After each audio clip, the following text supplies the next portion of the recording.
Hey everybody, it's Brent in Central Arkansas. I'm going to do a cut and come grow. So I've got my cut and come lettuce kit. It's got 8 little holes here with 1-inch net cups. And I've started my lettuce, and I kept track of what the lettuce was here. And I started them in Oasis cubes, and this little mouthwash cup was used to elevate the Ziploc bag. And you can see in there that these are ready to be transferred to the cut and come or the lettuce assembly with the cut and come top. So the first thing I do is I have 1 gallon of nutrient, and this is half strength master blend, the way it says to mix it on the package rather. And you see there that the air injection is working fantastic. So now let's put the top on and get the little seedlings in there. There it is, set in place. And I'll show you, or I'll name out what we've got growing. I wrote it over here on the side here. If you look down this row, we've got red oak leaf, and then we've got red butter. Then we have some cress and some green star loose leaf. On the other side, we've got endive. Let me get the camera up here. Endive, purple ruffles basil, brine, which is a romaine lettuce, and some red Russian kale. So that's the grow, and they just got set in, so they're going to be a little bit delicate for now.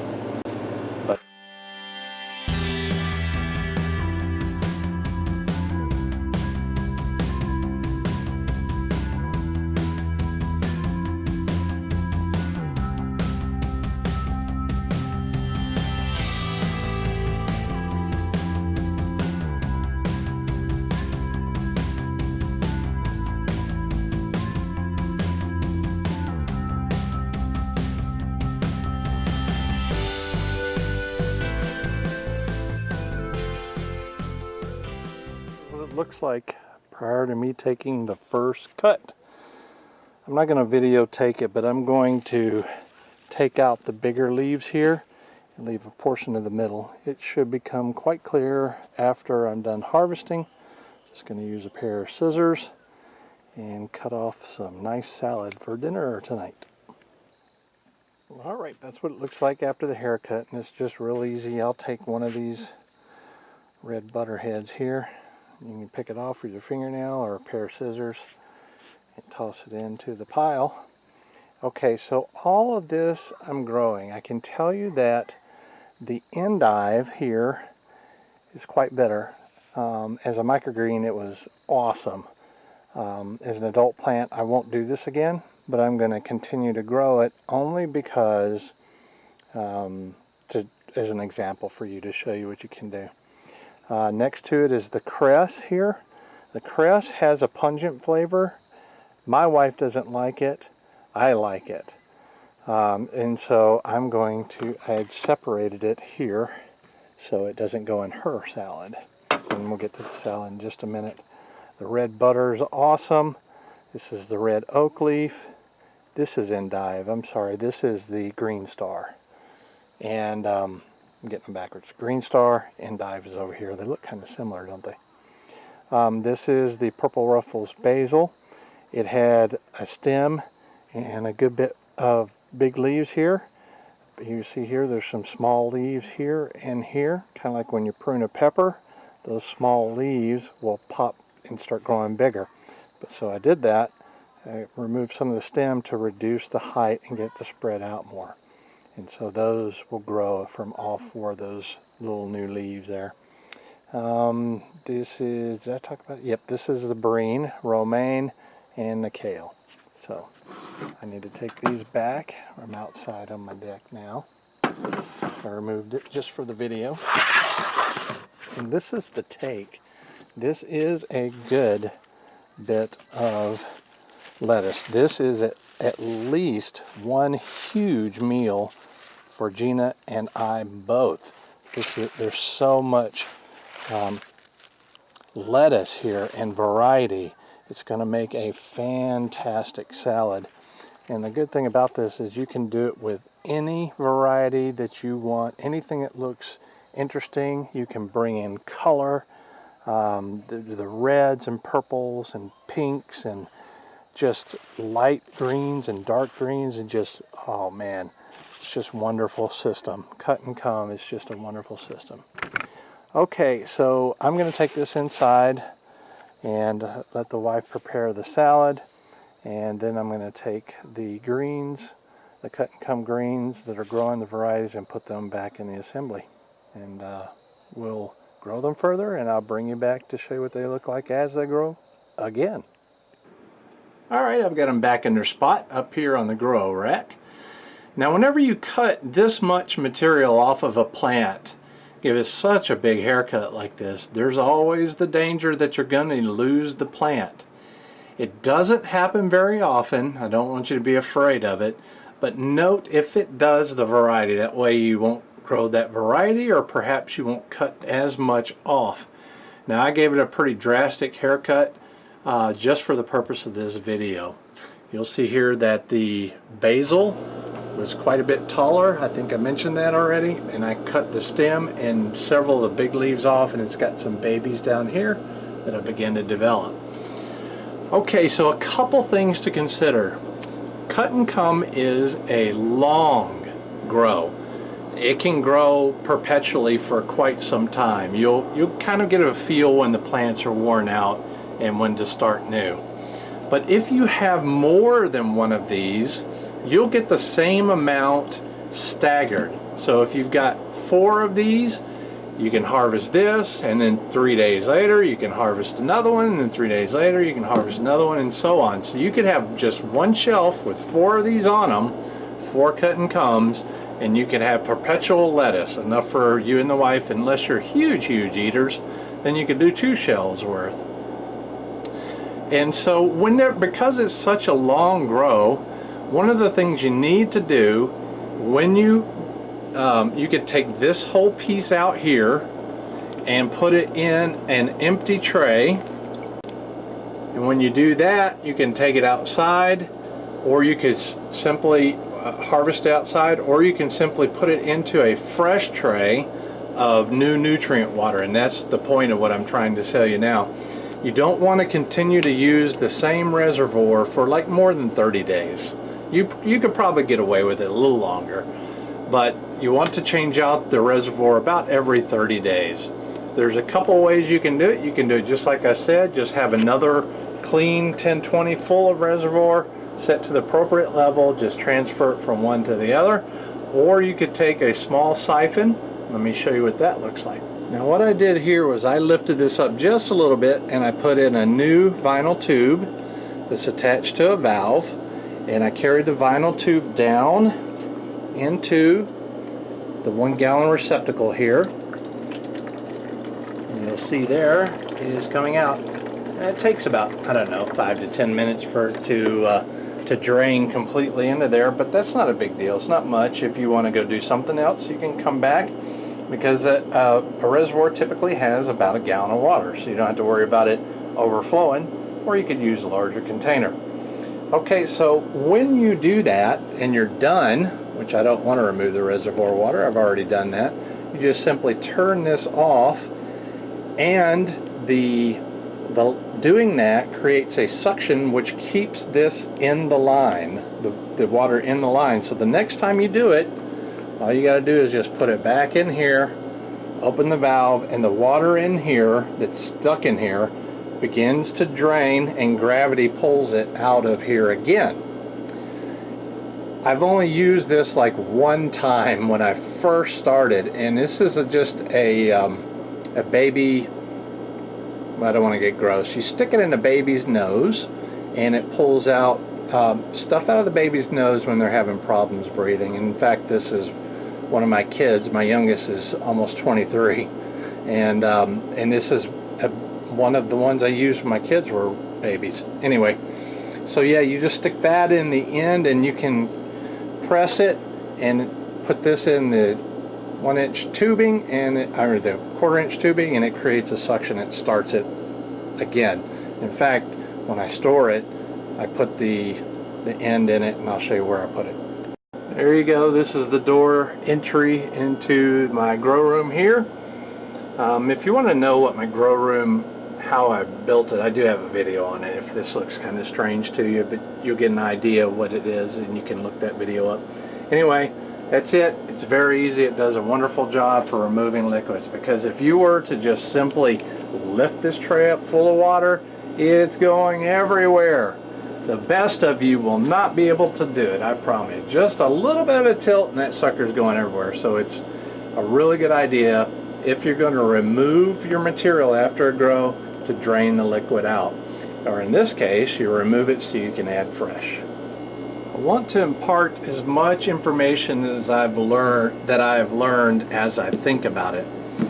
If you have a situation like I do, where you grow that's not really in the house, it's outside, and this isn't outside, it's in the shed conversion, but there's more potential for bugs than, say, in a house.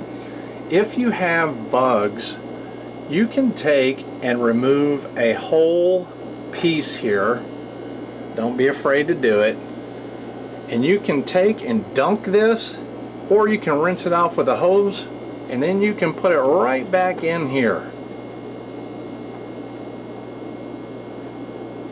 Alright, so anyway, it's hard to do with one hand, but there you go.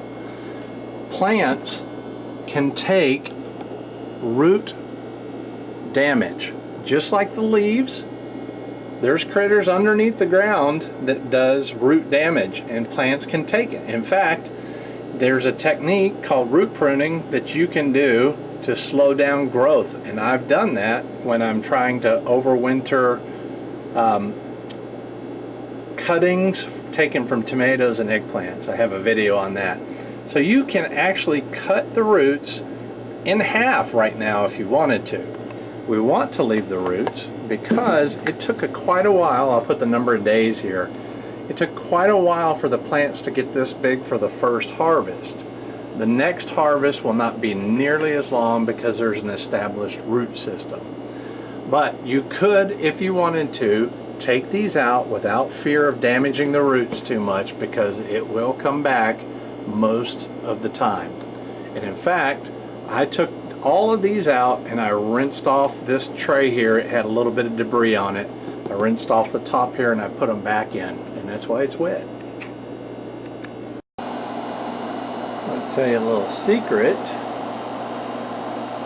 If you are growing in the heat, if you're growing in an area that's hotter than normal, like microgreens or lettuce or cabbage or whatever, and you're growing it sort of like I am, where it's semi outside, kind of in the shed or something like that, or even if you're in the house and the only thing you have is a window unit air conditioner, you can put an air conditioner flow.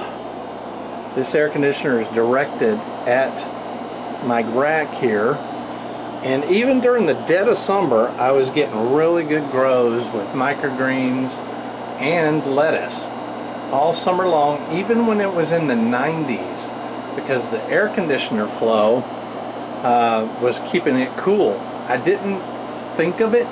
I stumbled upon it because I wanted to direct the air conditioner kind of up, not down, so that it, because cool air sinks, so it would kind of come across here like this, and then the fan up top would circulate it around. And what I noticed from manipulating the air conditioner was it was keeping the grows cooler, simply because it was blowing across the rack.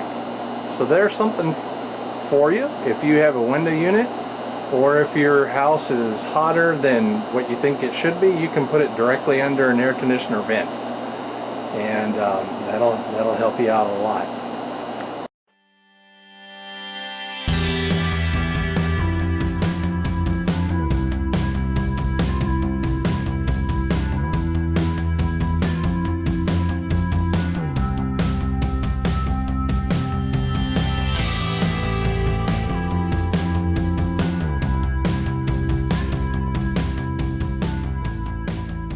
Alright, this is what the second one looks like.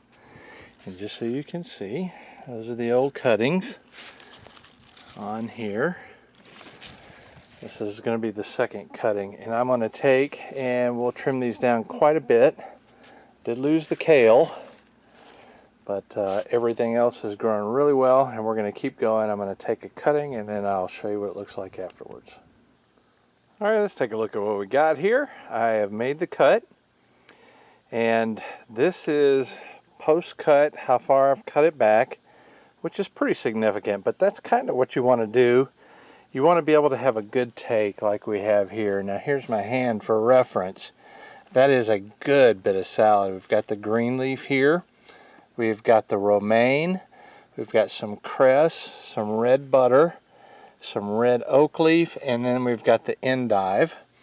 If I were to do this again, I probably wouldn't choose endive and probably not cress, because the endive is a little bitter and the cress my wife is not fond of. So the beauty of it is you can pick whatever you want to grow. Now, I wouldn't grow kale again because it didn't survive. And the taste of kale in a salad, I believe I would substitute with another type of lettuce for just us. But each to their own. Now I've got a beautiful basil here, and you can see that I cut the stem back, and that's because it had started growing baby leaves down here, and we want to keep it more compact. These should come back. I believe they will, and you can see I've rinsed the top off. That's not a problem. Once you do this, it's, you know, you can take these, lift the whole lid off. You could rinse the roots, and since it's a long growing crop, obviously we're going to, about every 30 days anyway, that's my suggestion, is to completely renew the nutrients, and or even sooner. It's real easy to do. So that's our take. That is a good bit of lettuce. That's easily enough for me and the wife today, and we're going to enjoy a nice salad. Now we need to get this back on the grow station and get it going again. Now we're back in place. Now you can see back here, there's an empty one where the kale was. You could have started a new one the last time, and it would eventually catch up if you do this for a long period of time, and so you don't have to leave it empty. Let's take a look and see how we're doing in here. Fresh nutrients, lots of great bubbles. It's going to be a good grow. Continue to grow. And of course I'll bring you back as we do.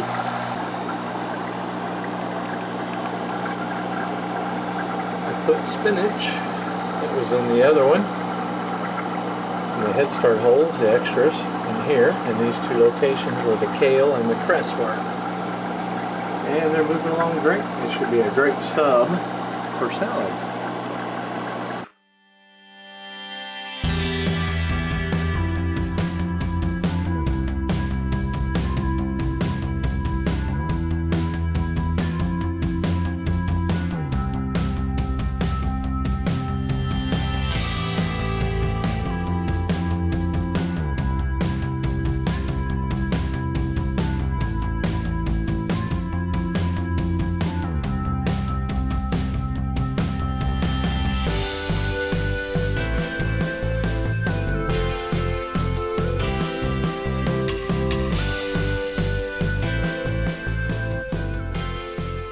Probably already said this, but this is the last of the cut and come. This is the third take. You can see there's just a substantial amount of greens there, including, which are kind of hidden back here, some lettuce, or excuse me, not lettuce, spinach. There's one there, and over here. And we are headed to Port Aransas. So I cannot continue this anymore. I mean, I guess I could take it with me, but we're focusing on vacation. I had another grow in the middle of a grow here for spinach, and the two that were here at the beginning are now plugged in here. I'm going to take all of it, but I can tell for sure, and you should be able to tell as well, the spinach will do quite well in these lettuce assemblies as well. And pristine, beautiful, beautiful